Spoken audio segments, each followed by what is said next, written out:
Sobrang secret na to. Ayan, guys, di ba? Na-reveal na natin yung pwesto ni ano. Ni Yaxel. Yung mga naghahanap kay Axel, kung may pag-uutang siya sa inyo, pwede yung baklasin, yun ano. Eh, isa-isa, tirahin nyo na. Benta nyo, ikalakal nyo. Para mabawi nyo yung ano. Ito, nandito na. Sa Malibo. Eto as ba to? Ito, hindi ko lang alam. To, ano to eh. Parang bito kaya. Haba, iba rin oh. Ahas nga natin mo. Ahas yan. Napakahaba. Ano, ahas yan. Mga weird yung mga ano dito. Kung ano, ahas yan. Sundan natin kung saan. Sundan natin. Sundan natin guys. Ahas. Oh, napakahaba. Dulo ng ahas. Pero parang payat, no?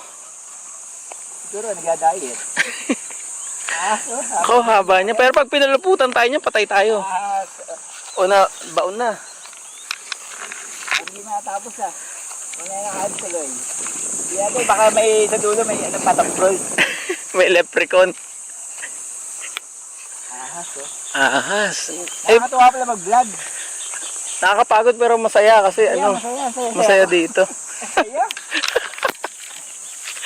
Hindi ito mga skit-skit lang. Ay, ano to, reality. Kaya natin mag-vlog ng 11 hours. Tuloy-tuloy. Walang putulan. Wala na, ano na. Ay, naka-natural sa bahay yan. Nakalubog na. Oo, nakalubog na.